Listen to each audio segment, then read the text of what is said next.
All right, welcome to another episode of Rocco's Basilisk. Just for the uninitiated, Rocco's Basilisk refers to the scariest thought experiment in AI ever. And it goes something like this. Someday, we may get true artificial intelligence, and it may kind of take over our lives. And we may end up with one of these AI overlords. And if they're benevolent, okay, great, no worries. But if we end up with a malevolent AI overlord, it's going to want to reward those who helped it come into existence and punish those who did not or tried to stop it. And if you say anything negative about AI now, it's recorded forever. And the future negative, malevolent AI overlord will punish you. And Babak likes to remind me that it can go further than just punishing you in this life. It's not just going to, mess with traffic lights as you're crossing the street or make you not get alone. No, it can do things like create a quantum simulation of you that will live forever and suffer the worst imaginable hell that it could come up with. And just keep doing it again and again. Maybe even do it in parallel and have millions of you. It's a scary experiment, but I believe that it's in our hands to decide that does or doesn't happen. And this brings us to our topic today, AI ethics. And I think people worry about AI being in control for good reason, because they're worried that there will be an entity that's more powerful than them, doesn't really care about them, and controls their life. We kind of already have that. We have governments, we have economies. These are systems that don't really care about you, and they do control your life in many ways. So we kind of already have that. And as we bring in AI to make important decisions for us, we have to face these facts and we have to make decisions that we never made them before because the system just made those decisions for us. And AI ethics can mean many things. The things that seem to be in the news these days are machine learned models trained on old data are carrying forward all of the prejudices of the past. And this can be a bad thing, obviously. But on the good side, if AI is prejudiced, you can test for that and you can discover it, where it's much harder to do that with a person. There are also things that people are susceptible to that AI is not, at least probably never will be. For instance, there's been a lot of people looked into things like using AI models for reticence or recidivism models for parole juries. So let's say a parole board has someone come before them and they want to decide, should I give this prisoner parole? And people were worried about using AI models for that, but they were working on it. And people were worried that the AI models were going to look at things like race or other economic factors, maybe, and disadvantaged people would stay disadvantaged in such a system. And it's a danger that we should be aware of, and we should be very wary about using AI for this. But the humans weren't doing that great either.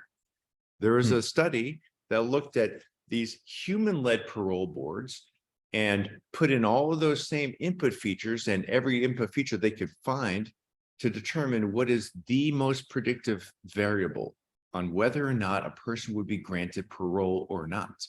And the number one predicted variable was how long had it been since they'd eaten.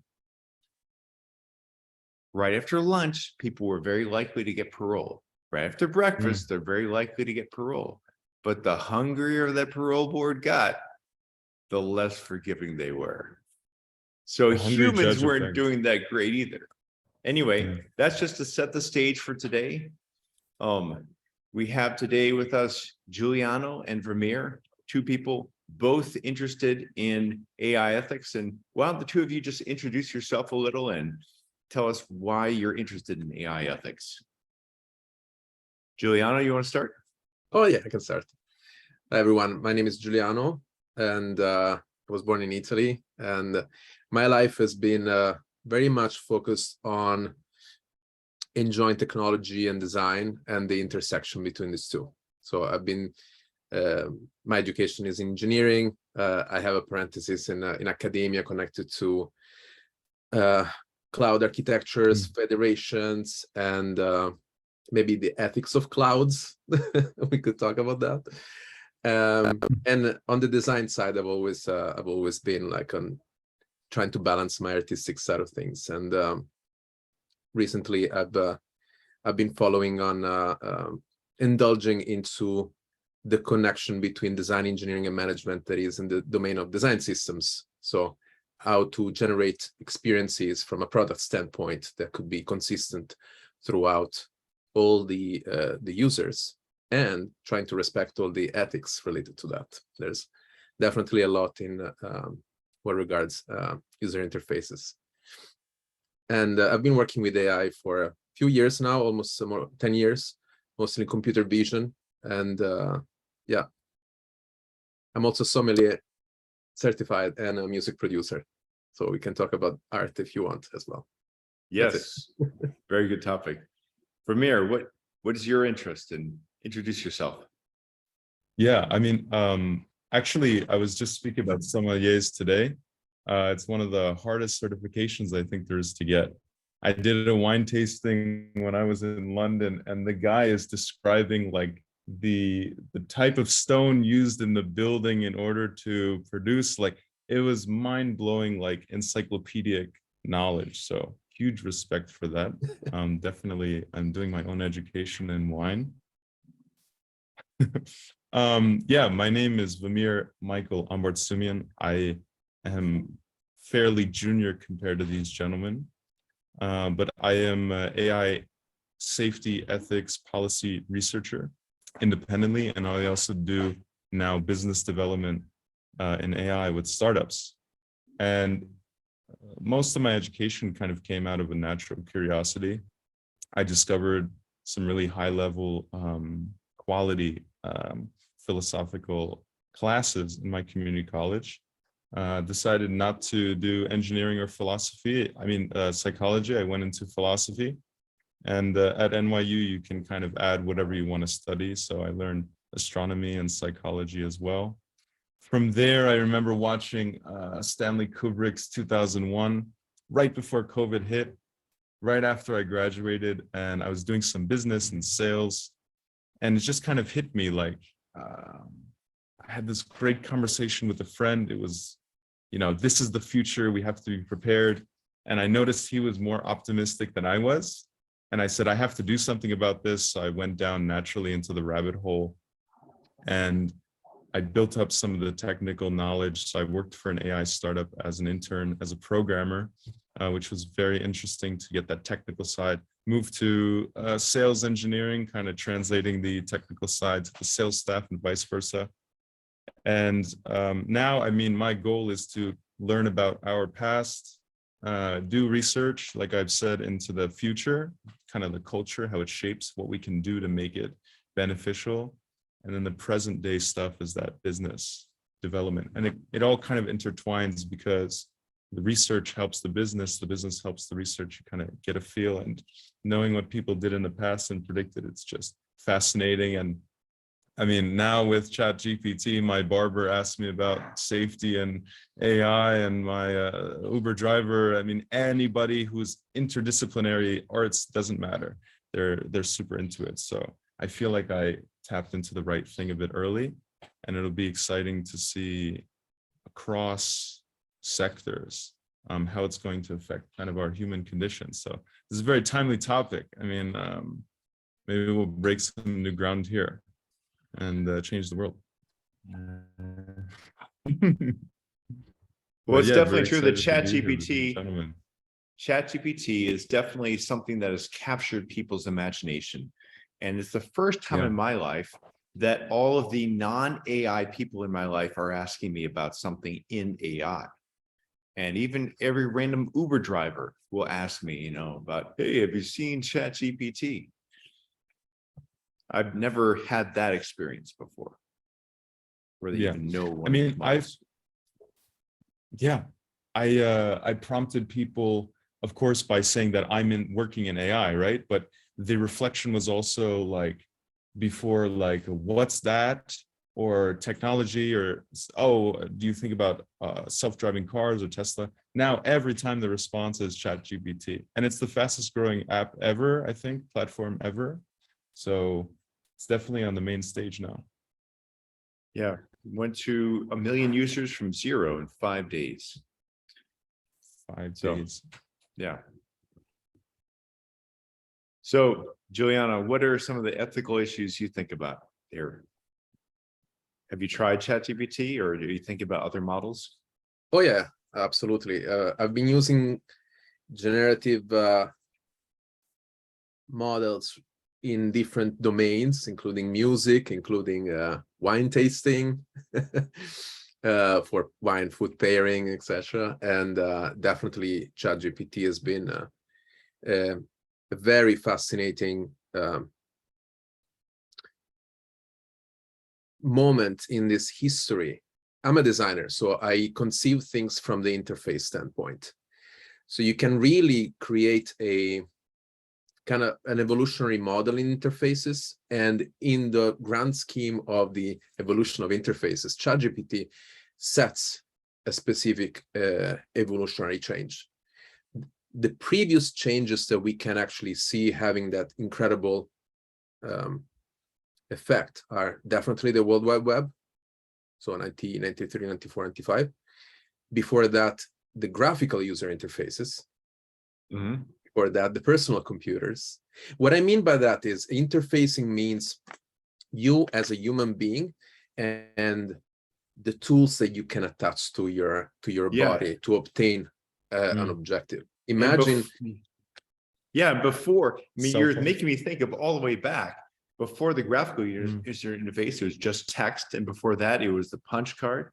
And we Yes. were only able to do that as humanity because we had those punch cards from the Jacquard loom, or from the looms that were doing weaving before that. Anyway, go ahead. And I mean, Steve Jobs used to say that the computer is the bicycle of the mind. But fundamentally, I like to see it as an extension of our fingers. Imagine that there's an imaginary distance between your hands and the objectives that you're trying to reach, whatever objective that is.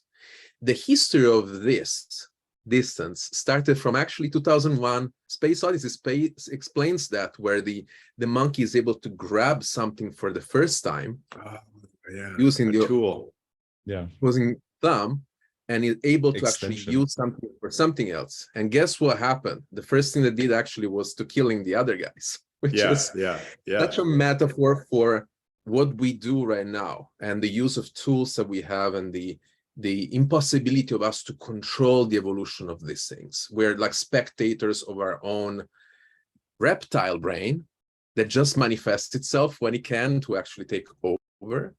We can talk about that a little bit, but let's talk about it. This is good stuff. Yeah. Oh, there's. Let me. I'll finish 1 second the concept of interfaces, so we can. I can close on that one. So imagine that there's this distance between your hands and your objective, right? In the past, the distance was very far away. With the introduction of computers, you were able to do some incredible things. Imagine like making music, drawing something, etc. So that distance started to get smaller and smaller. And also the distance from the hardware, the physical distance between the hardware and the human, started to get closer and closer. If you think about mainframes, you had to go to another building to operate a computer. Then personal computers, they were in another room, so you could walk in that room. Do you remember that time you had to walk to the computer? Now they're basically always with us. And the more we go to this direction, basically getting closer and closer, where we're going to have brain interfaces and basically get that distance to zero fundamentally. So we can obtain anything that we want, generate every idea or everything that our brain wants to implement. Do you want to get in a brain interface? Absolutely. Absolutely. Nice. And I maybe, don't want version 1, maybe version 3. oh yeah.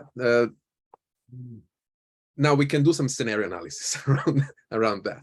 But I will stop here because I think the thing about interfacing is important, because in a way, we humans interface with technology. So if you see it from the perspective of technology over the years, we've seen humans getting closer and closer, but at the same time, not being able to completely control this, us exposing our reptile brain.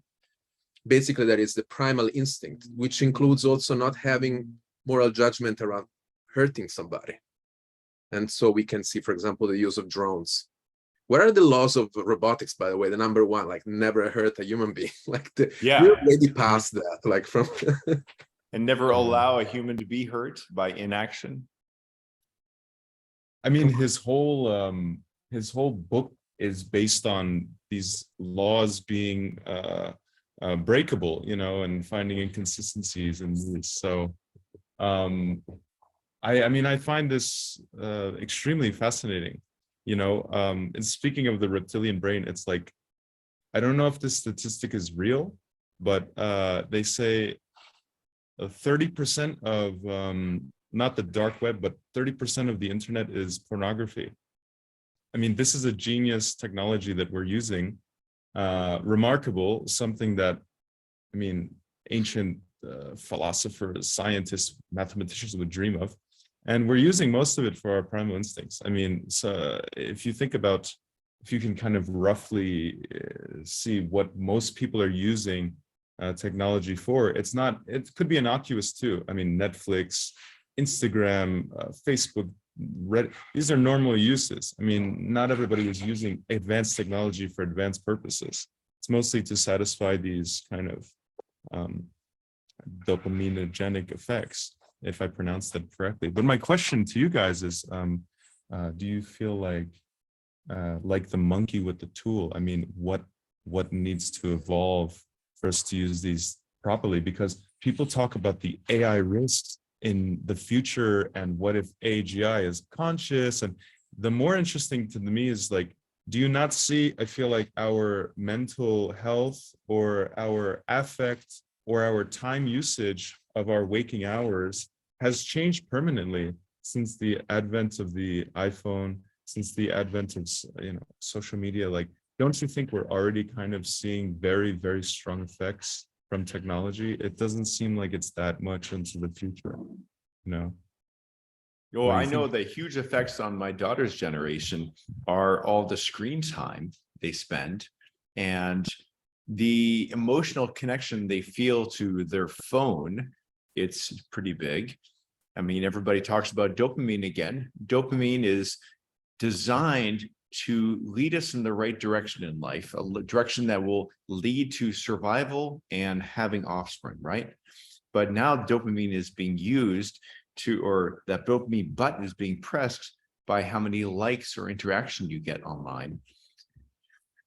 And I'm afraid, and I'm not afraid. When I look back as a kid, my parents were very reticent to let us watch TV, and they didn't let us have a video game console and all of that. And now I look back on it, and I think that if I'd had more interaction with the technology of that time, I would have been a little bit more prepared for what came later. And I did get some interaction. Like, eventually we got a computer and I got to play with that. We had an IBM PC in the mid 80s, and then we got an Apple IIc, and I got to play with other computers other times. I got to learn to program in Logo and BASIC on my friend's, you know, Radio Shack Trash 80, and learned some Pascal in high school. But with my daughter, I've erred on the side of letting her interact with any technology that she wants to, and she's been able to learn self-control in a pretty good way, as far as I can tell. But not everybody's like that. Some people they are just addicted to their phones all the time. And it can also change the way they see themselves. But it makes me think of, and also Giuliano, you're talking about music a minute ago, makes me think of how some people talk about their objects becoming part of their own self-identity. And musicians, if they play with an instrument for years, they don't have to think about how they press their button. It's almost like their brain has mapped all the way down to the actual sound coming out of the instrument. Yeah. And the connection is not just to the end of their finger. The rest of that distance is somehow already mapped into their brain. And yes, I think that happens with every device that we interact with for a long time. So what are the implications there?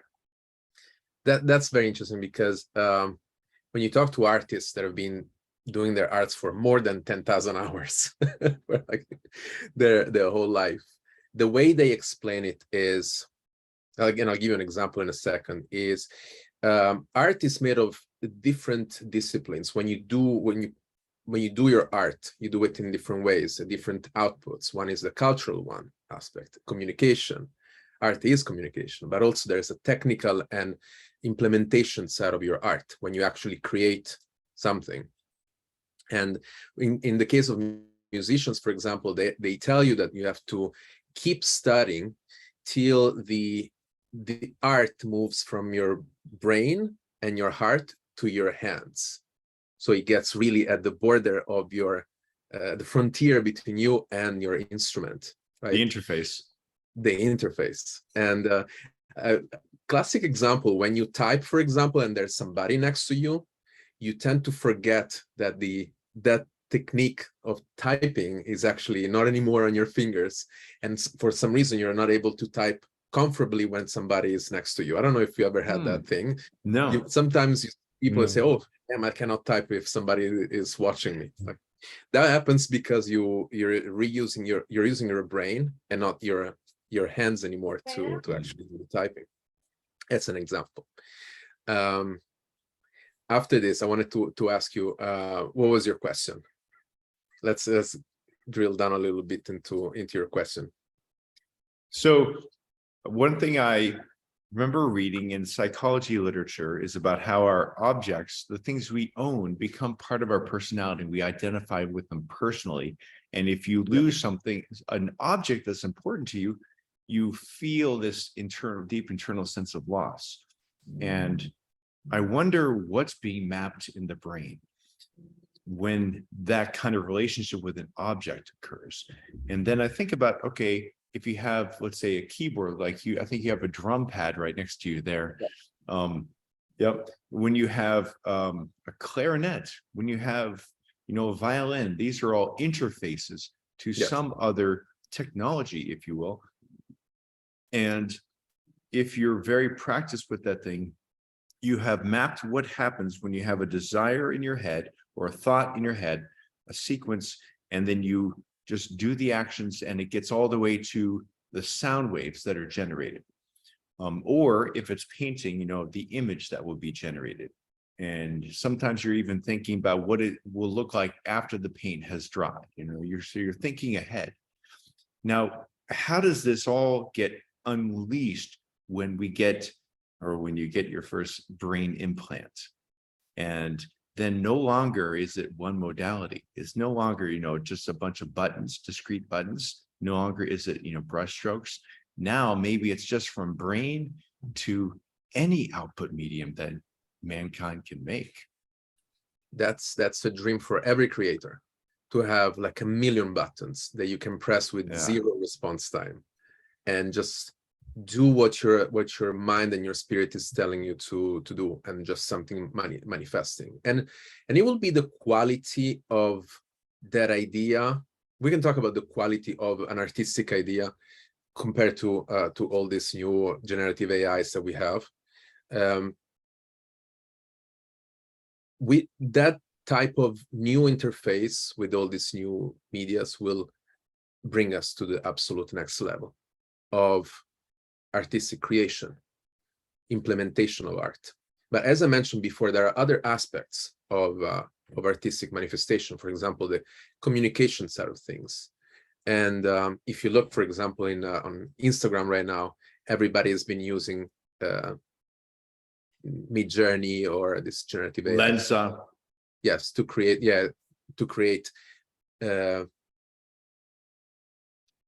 something from a system. Then, of course, the whole web has been inundated by this type of really high quality creation that these individuals would have never been able to do before. But that actually is a great thing, because at that point you could see that will balance the inequality of people that really have ideas and emotions, but they're never been able to express them. So it's an expressive tool that definitely is great. Then from there, we will see like a skimming phase where some of these individuals that will have access to the same technology will emerge above the others, because art is an equation that contains these three things. Is a way to push a little further human sensitivity. So it needs to be relevant to the moment. It needs to have a clear communication, and then needs to have a clear execution. But when you have a great balance between all these factors, well, actually people get emotionally attached to what you do. So it will just bring art to the next level. Yeah. What do you think, Vermeer? As you're speaking, especially the emotional aspect, I think of Refik Anadol. Refik Anadol works with AI to create art, and he's been kind of training for this moment for a while. One of his previous projects was the Opera House in Los Angeles. Do you know the Walt Disney Opera House designed by Frank Gehry, I believe? It's like that curvy metal structure. So very impressive piece of architecture, but he projected onto this building the idea of what if a building could dream. So it put, I believe, this building own projections of itself from the history, construction, weather patterns, basically the life of this building, kind of what if it was dreaming. And he did another piece of work, I believe, combining his father's patterns of dementia and using like wind tunnel patterns. I mean, just insane things. And these past 3 months, the MoMA came out with his exhibition. It's called Unsupervised. And it uses, again, takes about 100,000 or plus works of art. Every single artwork ever put through the MoMA, the Museum of Modern Art in New York. And it has a structure, I mean, very high and very wide. It takes up most of the room, of the one facing wall of the room. And it's rapidly generating art that looks like a Modigliani, and then it disappears. It looks like Picasso's blue era, it disappears. And then it transforms into something that would take, like you said, an artist maybe 1,000 years to create, or at least 20,000 hours, you know? And then it has another form that looks like 3D generated Blender spheres. And then it transforms into something more abstract. And I sat there with a business colleague. It was our first meeting together. I thought it would be a good introduction to our conversation. And it's me and this new business colleague. We sat for 30 minutes, mouth open. I mean, the only word that came out was like, the feeling was of awe. We felt like we were on the edge of consciousness, that looking at some next level thing. And I was becoming emotional. I mean, this is an AI generating itself. I mean, Refik Anadol basically set up the framework, I believe, and let it go. And what it was generating, I saw human figures, kind of the passage of time, emotional manipulation, kind of like your thoughts appearing in real time almost. And to see this actual exhibition of AI in the MoMA with people in stunned silence is remarkable. And I had these overflowing feelings of emotions. And I felt like I was approaching something that, you look at the chapters of art, and then you look at modern art, postmodern art, you wonder like, what's next? Some guy draws a line on a white paper. I think AI art is the next stage, and we will use this as our medium to create something otherworldly. I mean, the things that already are here seem to me as totally remarkable. But I hope I presented it clearly enough. Like, Yeah, this, you did. This just came up enough as just like a wow moment, just like ChatGPT appeared in this way to many people. This art exhibition felt to me of like, yeah, it's here. I mean, this stuff is really happening, and it's special, but it's also intimidating, for You sure. said something interesting related to the emotional attachment, that when you see this equation of components when you evaluate a piece of art, the output of that is an emotional reaction. Now you can hyper zoom into this emotion, the vibrations of these emotions, and you can get into the concept of beauty, that from an artistic standpoint, it could be like aesthetic beauty. So, I appreciate this from an artistic standpoint. But then there's the next level, which is the sublime beauty, which is something that a human has difficulty in evaluating, first of all, because it transcends a little bit our humanity, and it gets us more in touch with something up there, whatever that is, that it's not human, that is able to do things that are like impossible for us to do. We're reaching the level that in this historical moment, what an AI can generate is generating this this awe, almost getting closer to God, if you want, in this amazing manifestation of it. And you made me remind also some science fiction.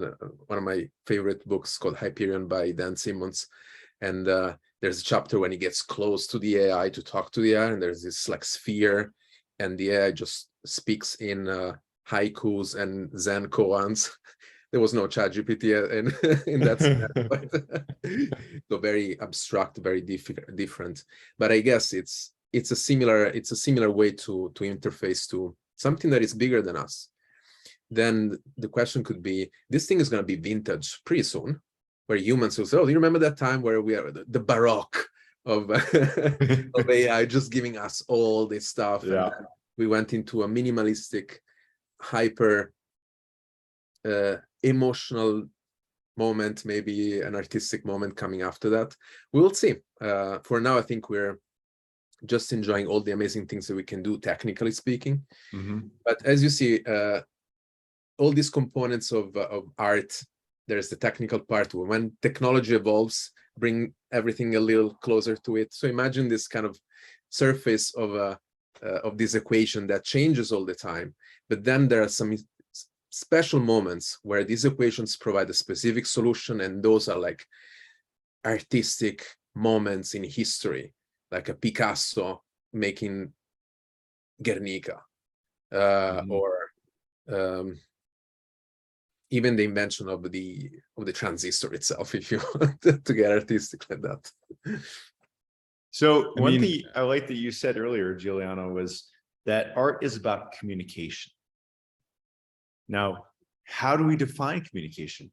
I might define it as a message going from one consciousness to another consciousness. And if I define it that way, I would feel that AI generated art may not be communication. I don't believe AI is conscious. Now, it may become that someday, but I believe it is not conscious right now, no matter what that random Google employee says. I think he's wrong.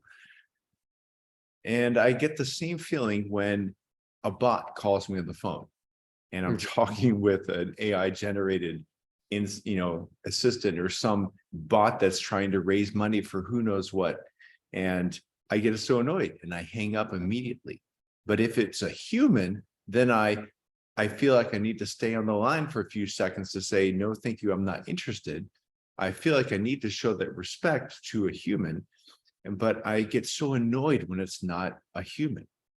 And when I see AI generated art, one of the first ones I saw, I thought, wow, that is so beautiful. That's awesome. And then when I learned that it's AI generated, I still like the image, but it drops down in my mind. If it's just a human who just put in like 5-6 words into a prompt, and then the AI generated this amusing, beautiful thing, it's okay. It's still beautiful, but it's not the same as communication. What do you think about that? I love this subject. Did you want to go first, Juliana? Please, up to you. There seems to be this line that I keep approaching. I always hated like hyper realistic art, like a human like human artist. Now you have to say that. Basically, yeah, a human artist would kind of like have a looks like a photo, but you look closely and they did it in pencil or something like that. And there was this like very popular, like, wow, that's not a picture, like you drew that. I always thought this was quite boring, as technically impressive as it was, because probably if I would ascertain it in live right now, I would say, it doesn't have any oomph on it. It doesn't have any creative expression. It's just kind of exactly replicating, almost like a photography might, but even photography is something different. And then I notice when we look at, there are tens of thousands of deaths caused from car accidents every year. And we kind of excuse that in a way of that's human error. And we try to improve traffic safety and improve the way that we're driving and safety standards for cars. But if we were to transfer it to machines, it seems that the expectations would be a little bit higher, or a lot higher, almost to perfection. I mean, even if a machine kills 1 a year rather than 10,000 a year, this is a huge problem that we handed off the responsibility to the machine and it caused the death. In the same way, it feels like AI generated art, we don't have that strong connection to or with ChatGPT, though it could replicate it in the same way, almost like Ex Machina would. So there's this, and in the same way you're speaking with bots, like we do seem to have this human to human empathy, whereas we almost treat these machines, these tools, as exactly what they are now, not realizing what they will be in the future. Do you know what I mean? I think we don't like when humans act like machines and when machines act like humans. We kind of are comfortable with the segregation of these two things. And I think the hybridization is going to become a little bit of an existential crisis. I wanted to also share like Bruce Lee's thoughts on this, kind of separates this into yin yang. If you want, I can share now or later. Yeah, sure. Bruce Lee had a beautiful quote about his approach to the body-mind system. He says that, when a human acts too much with their intuition, they become like an animal. There's no thought behind what they're doing, right? It's just too animalistic, body-centered. And then if you're too rational, if you're too much in the mind, you're almost like a machine. So he believes that the synthesis of these two is what makes a human being. I think another author said, human being is a bridge. And that's what he describes as the yin yang. Never be too intuitive, never be too rational, because you lose a part of who you really are. And I say this in a way of, it seems like in terms of communication, imagine directly tapping into someone's consciousness without having any malevolent intentions. Like you're with your lover or like a very close family member or a best friend, and you get the sense, like whether it's emotional intelligence, you know what they're going to say, you anticipate what they need, you feel what they feel. It's just a look and you kind of get each other. There's a certain level of communication that transcends our normal vocabulary or language or otherwise. So I think what would be truly shocking is almost like what humans would describe as a spiritual experience, which is you go up to an AI and it gives you direct consciously, like the deepest possible feeling you could have, or a feeling of love, or something that it wants to imbue in you. It would be very penetrating, right? Like imagine you are essentially a mirror, or the AI is a mirror to you, and it reproduces something that you've been holding back inside of you for a long time, or creates something. This would be just an insane experiment. I don't know if you guys have heard of Marina Abramovich. Of course. Yeah, I mean, I just love her. Do you one- know who she is, Juliana? Okay. Sure. She's Time said she was one of the most influential 100 people on the planet. Yeah. She is known for doing things like I think she's originally from Yugoslavia. And when the war was going on there, she was at a museum in Italy. She did an installation, a 3-day installation. And she basically, it was her. She was literally in the museum the entire time that it was open. And she was sitting there on the floor, trying to scrub the blood off of some bones. And she basically had a giant pile of like cow thighs that she had gotten from butchers. And by day 3, it stank to high heaven in there. But she was in there just trying to scrub the blood off these bones. And that was her way of expressing what she felt about the war going on. But she did tons of other things. I mean, she's one of the greatest performance artists ever, just because of her courage, you know. It seems like the reason why I bring this up, I mean, she did things like Rhythm 5, where she does that knife game, and then she did Rhythm 0, where she allowed anybody to do anything to her for like 6 hours. And it kind of showed a part of the human condition, you know, once you give over your autonomy to somebody else. And there was a gun on the table, and there was a loaded gun. Yeah. And anyway, just a really interesting artist, filled with controversy too, because there's all that mysticism and, you know, but the whole point is she did her most famous performance was, I believe, at the MoMA as well. It's The Artist is Present. I think that was at the Met in New York. Was it at the Met? I think it might have been, even better. So in New York, I remember I was, I think, too young to visit or something like that. She did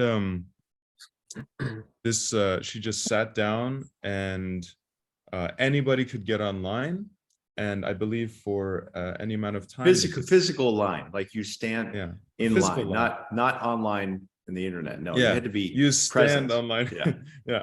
And she's sitting at a table on a chair, red dress, and she did this for 3 months for 7.5 hours each day. And you would come up and you would just look into each other's eyes. And in between each person, she would close her eyes for a minute. Next person would sit down, and then she'd open them, and then eye contact for a minute. And that's it, no words. People started crying, people started laughing. I mean, things would come out, and she essentially tried to just be a mirror to whatever you were in that moment, or whatever was coming through. And this is a sort of meditation. And I could list off, I want to talk to you guys about James Turrell. He's a brilliant artist who kind of centers you in that silence again. I mean, these maybe are my own preferences, like the transcendental, like higher consciousness, what does the world mean, cosmology thing. But it's very curious to see that a human can imbue this in you through a certain environment, context, or paintbrush. I wonder what that would look like with all of the technology at hand, all of the knowledge and wisdom that we have at hand, not unconsciously derived. In terms of ChatGPT can recycle something and make it seem wise, but imagine something that's online or appears to be that way. And the Marina Abramovich example is perfect for this, because I would love to stand in line for hours and sit down in front of Marina Abramovich for 1 minute and have eye contact. I would love that, but I would not do that for a robot. Well, you see, you use an interesting word when you asked about what is communication, and you said something about AI being a mirror of us, right? There's a notion of mirror neurons. That is, something that that you learn Yeah. to do by looking at another person doing it. So you have this Yep. kind of entanglement between two brains about a physical action.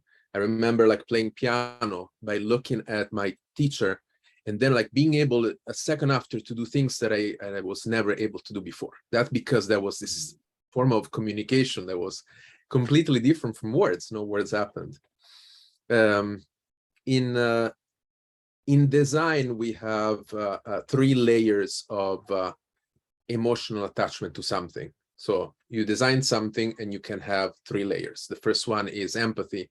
So you somehow get an image of the feeling from what you're seeing. Then there's sympathy, and then there's compassion. And these 3 levels go deeper and deeper into you. And the most important, the most effective one is the one that actually can give you compassion.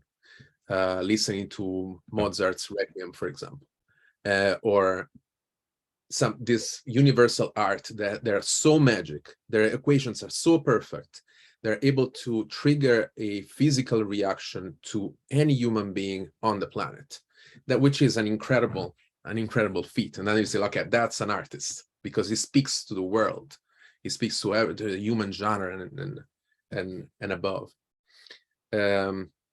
In music, for example, when you see a hit, like a musical hit, that's literally brain programming, because there's a formula for it, and exactly that music goes from your ears, skips the ears, skips the frontal cortex, skips the limbic system, maybe goes straight to your core till you get like an emotional friseur type of reaction, like a body one.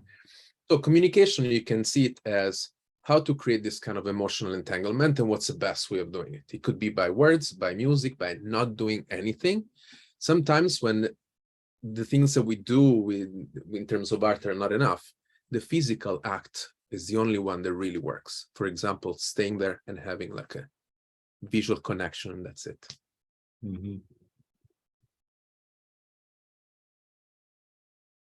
Yeah. There was one thing I wanted to ask you right before, right after mirror neurons. You had mentioned something about being able to do something you weren't able to do before, and kind of this universality, right? Do you feel that, because if we're using the word spiritual, let's say, we can say these are almost universal principles. Like compassion is often listed as a spiritual principle. Freedom, love, these words that seem undefinable, but we kind of intuitively understand them as humans, just to roughly introduce the topic, right? So I wondered to myself, like, it feels like we need to take a little, this is like a lot of the thesis of my research, is I feel like we're on the edge of describing this, but we're not actually saying it, in that there are these universal principles that we are striving towards as humans, that artists seem to intuitively connect to. I mean, the brain programming you describe, it seems like many artists, my brother included, may not understand the mathematical formula behind it, but they get it. There's something embodied in it, I think in terms of romantic encounters, it seems like I cannot calculate flirting. I can try to use strategies, but it's kind of using my body, micro expressions, my being itself. If it's coming from a certain place, it works. If it doesn't come from a certain place, it doesn't work. Like, you kind of figure out the over rationality. I think in the same way, if you over intellectualize a lot of your art, you may be losing that kind of fiber that makes it strong work. And there's something that these artists tap into you. And that universality is something I'm very curious about with AI and ethics and all of these big topics. It seems like if we were to take this framework of spiritual principles, kind of like what every human at its very core wants to feel, love, or these things like this. I don't want to put AI as a god, but it seems like it is asking those existential questions. You know what I mean? It seems like this is a different type of life event for us. when it comes to war, I mean, after the wars, you see the French into the existentialist period with philosophy. It seems like instead of war and post-war, we seem to be facing a certain, like, there's something greater than humans, and I feel that artists and philosophers and scientists, they have all been intertwining and kind of approaching the same, mountaintop. Do you feel that this mountaintop exists? How to properly articulate it? And why are we approaching it so deeply when it comes to technology? Because I have my own opinions on this, but I want to get your initial take on approaching this, like, seemingly we circle around it, which is the unification of humanity or commonality in the face of this cold steel of technology, which seems to be dominating our current, conversations. Well, you're reminding me of that old practice where whenever you wanted to do something or address something difficult, you ask 5 whys. Well, Yeah. Why did I like that song? Oh, because it made me feel good. Why did it make you feel good? Because it, connected to certain neuronal patterns that release dopamine in the head. Well, why does that happen? And if you keep going back further and further, you have to ask, why is beauty even a thing that we have? Why is beauty something that life would begin to have in the first place? And I heard this one description years ago talking about how when you look at an open landscape and you can see a long distance, maybe there's some mountains in the distance and there's fields, it feels beautiful to look at that. Mm-hmm. And in a way that it's never going to feel quite as beautiful to just like look at a pile of dirt up close. Even though some people find dirt beautiful, sure. But for most people, a wide, expansive, open landscape is what's beautiful. And maybe that's because we were safer when we could see predators coming at us from a long way away. So that's why that whole genre of landscapes became beautiful. And it's something deep inside, it's in our DNA in a sense where, DNA gives instructions for the unfolding of a life form for whom those landscapes would appear beautiful. Now, why would art be beautiful? And I think communication is the key. You hit it right on the head, Juliana. I think art is about one person doing something that another person sees and connects with. And a human was here. That's why the earliest art ever involves, blowing a pigment over your hand, leaving your handprint. And that the hand is part of what makes us different from other animals, that we have that opposable thumb. But these are humans making something very obvious that any other human seeing that would go, hey, a human made that. And that's what makes it important. A human is trying to tell me something. What do you guys think? So what's the... Please go. No, after you. I'm definitely all ears. Well, if there's a path towards what in art sometimes we call the source, it's that thing. I don't know, maybe in Matrix is the source where the machines are.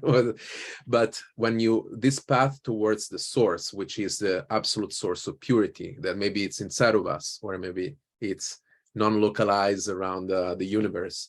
When we do that, I think that necessarily we need to go through the notion of beauty that goes right before the notion of harmony, and then you get into the higher levels of that feeling, but almost towards God. Now, I like the definition from Spinoza of God, which is the geometric order of nature. So when there's something related to something that is clear and geometrically perfect triggers a sense of harmony that triggers growth in nature. Every growth patterns in nature are from this type of harmony between frequencies or between anything, basically from biology, etc., or all the way to biochemistry. And so beauty is connected maybe with growth. Love is connected with beauty and growth. Harmony is connected with beauty, love, and growth. And this is what fascinates me about art, because I think it has to go through this path if you want to consider it as something that moves you inside. And the more people are able to feel that emotional connection, the more art is effective. I remember one quote that is, humans have their own way of perceiving beauty and perceiving art. So the person that loves the sound of electric guitar that actually has distortion in it, or the DJs that like to break the pattern of a record that goes straight in one direction and go back to with scratching, which is something that I love to do. And you can make beauty out of that. So it's very subjective, but fundamentally it goes through towards that source that is, in a way, something that maybe we are not able to completely explain, as you said. But I think machines at this moment are synthesizing an image of that path, or that of what you obtain out of it, and trying to get closer to what triggers it rather than going to the source. Because I think the source is somehow connected with consciousness, and then we can get into what's the distance between a machine and the concept of consciousness. I'll stop here. Well, I love this this idea of approaching consciousness. It seems like I remember one of my first introductions to AGI was Sam Harris's TED Talk. And he said, there's only a couple assumptions you have to make that AGI will happen. And one is that human innovation will continue, barring any war or great filter or whatever else. And the second is, he said, if you assume that the brain is just made of atoms and that our consciousness emerges from physical matter, then it seems like consciousness is a rearrangement of these things. And therefore, you can create consciousness from potentially other physical matter, which is not carbon-based.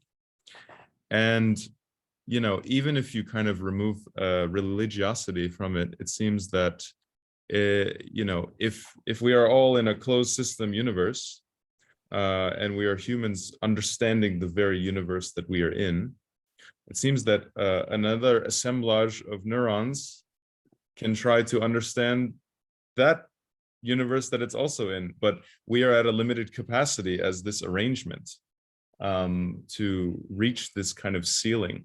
And maybe there's something special about it where we can intuitionally understand our place and our connection to the greater spheres, but our capacities are so reduced in articulating it and kind of proving it through a systematic process. I mean, we're really pushing our limits as humans. We're getting as close as we possibly can. So it kind of like revolves back to the same subject in my head. I think, are we creating our next step in evolution? Something greater than us, something, they have this image of a sphere of the earth. We're all sitting in chairs, all interconnected. I don't know if that's going to happen, but it seems like we are creating something that, like, you're right, it's like a kind of this appearance of something greater. And I wonder, when will it qualify as actually being something greater? There was another point I wanted to mention here, which you just activated some really interesting channels for me. But it seems like we do recognize,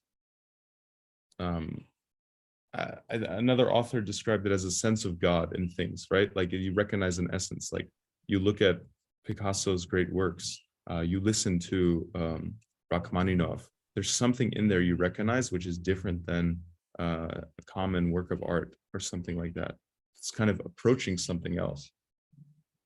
So I wonder to myself, it seems that the purpose of life is to enjoy in the present moment, but we are still kind of marching towards something. You know what I mean?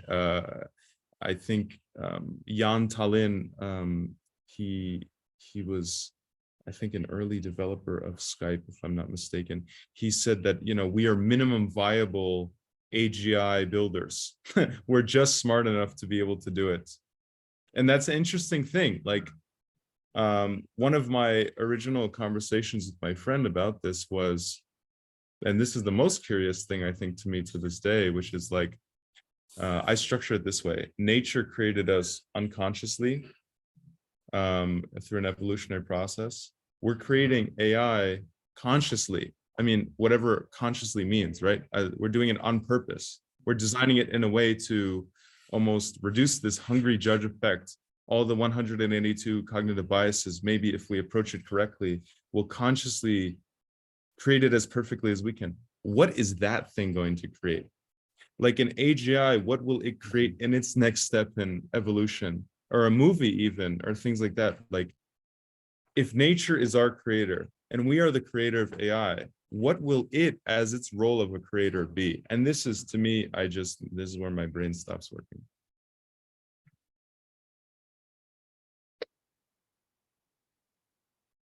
If you see our firmware, basically what is in our core mechanics as living beings, that we have this survival instinct. So we somehow know what it means to be alive. Maybe we cannot break it down intellectually, but there's this feeling of being alive. And I think the invention of machines right now, if we want to put some free will from humans about that, I don't know how much control we have over what we do and what we evolve it, but except this force of just like going further.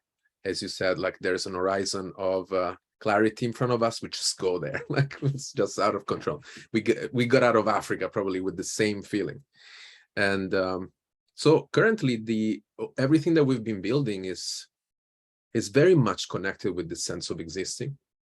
And does a machine have a sense of existing?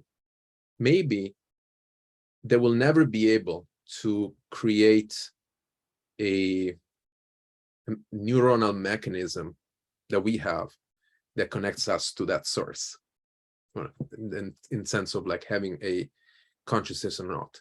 Maybe the existence of machines will be necessarily connected with us because we will be their antennas to the source as human beings. But we have this brain that is very difficult to eventually build in terms of what it does at the quantum level.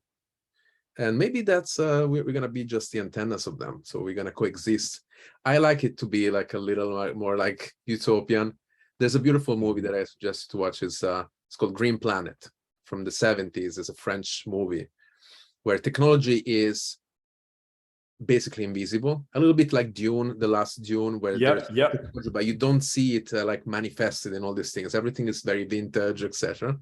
Yeah. So maybe we'll get to the point that we'll integrate so much that we'll be augmented. We'll be able to communicate without even having an hardware, but we'll be like in nature with our bare feet walking on the grass. Yeah, I mean, it could be an interesting thing of like the spiritual revolution of the 60s, smoking joints, and they're doing all these things, playing rock star music. But the part of it that's interesting, thank you. The part of it that's super interesting to me is what if we can do aeroponics, hydroponics, technology works for us, and we are so connected back into nature. Yeah, that to get we back feel into human nature again, but we are solving all the cancer. I mean, everything is at our maximum nurturing level as humans, but we feed off of these things. I mean, this is the crux or the balance that seems like is possible. That's what motivates a lot of my work, but it's very hard to laser focus into avoiding the minefield of great power comes great responsibility, like from Spider-Man or whatever, seems that way. Seems like we have a lot of the stakes are higher than ever in terms of what's possible in both ways. Well, I like what you said about that Green Planet movie. I'm going to look that up. And we all feel this attraction to nature, right? When people say it's natural, that's a synonym for something good. We all want to be connected with the beautiful parts of nature and not, the parts where if you're actually living in the grass outside, you're going to be probably covered in bugs. We don't like that part. We don't like freezing to death. We don't like things like that. So it's a controlled, perfected version of nature that we imagine in our heads. But we are trying to get there, and we are getting there more and more as time goes on, but there's some costs. I actually like Jeff Bezos's idea to move all manufacturing off planet. In the future, all those pollutive processes that we use to make all the stuff that we love and consume. In the future, we can just do it off planet, and the entire Earth can become a nature reserve of sorts in which we live and enjoy. I like that future. But getting back to AI, consciousness is a totally separate thing from intelligence. Totally separate. I believe that in our lifetimes, we will have a consciousness, and aligning with that consciousness is going to be the hardest thing ever. People talk about the alignment problem in AI. If we do make a powerful AI, how do we align it with human interests? And there is no easy answer to that because we haven't solved the alignment problem between humans yet. So step one, figure out how to get humans aligned. how to get humans on the same page. Yeah. Step two, we can do the AI alignment thing. And it's going to be the first time when we have to do alignment with an intelligence that exceeds our own. And we're not ready, but it's coming anyway. So we better talk about how to get there. That's the biggest ethics question ever. What do we do when the needs of all of humanity is not that important to the AI? But maybe they will keep us on as the connection to the source, like you said, Giuliano. That's what I hope. A few days ago, I had one of those dark moments in which I went a little dystopian. Everybody probably listening to this at that moment. So I was trying to envision what would happen like in 10 years from now. 10 years is a lot of time.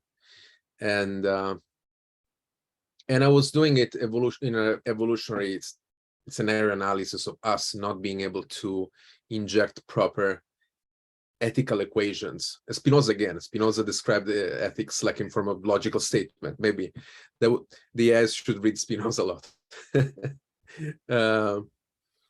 Oh, sorry. There's a mess. Okay. So my final statement was would like to be related to the scenarios that we don't want to go through. And so I had this vision of us interfacing our creations, machines, with our reptile side. And that knowledge, that connection is so dangerous if it doesn't take into account all the ethical parts of it that humans, maybe mammals, have created. And that basically would, in my opinion, could generate something that the robot themselves will hold us accountable for it. Like, why did you do this to us? Like, where are creatures? There's like a children like protesting against the parents, because we can ruin the next generation. So I asked Stable Diffusion to give me an image of this thing, and this is what came out. Wow, that is deep. That's a lot of fingers. A lot of fingers, but if you see, basically there is Wow. They're scared. They're both very scared because that's what, and they're looking at us right now, like, Yeah. what, this is what you did to us. Whew. That's I went good. deep, like pretty clear. That is Amazing. yeah. That looks like it's connected to source, doesn't it? Yeah. So, can you hear me? Yeah. Yeah. Juliana, did you want to finish anything else? That's amazing. That was it. Yeah, I'm kind of like processing that. It feels like, so if I can take a leap here, I can say the alignment problem seems to be resolvable. At least our best chance at it being resolved is through connecting to this source. I feel like that we have something remarkable as human beings, which is that we can kind of transcend or increase our awareness, so to speak. And that when you're a child, it's obvious that you're less aware than when you're an adult. But there's kind of a lack of filter as a child. You seem to be your most authentic without social pressure or boundaries, it seems as if when you're younger.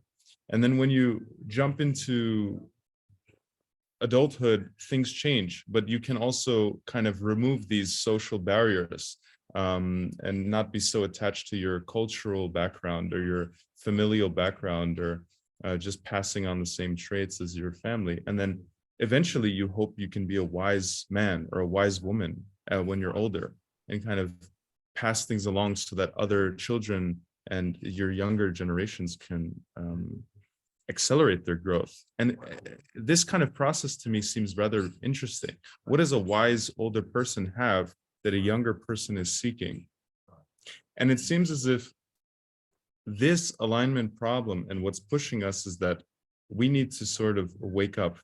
It seems as if there's an imperative to become better human beings, because otherwise we're going to get bigger and bigger hammers, extensions of ourselves.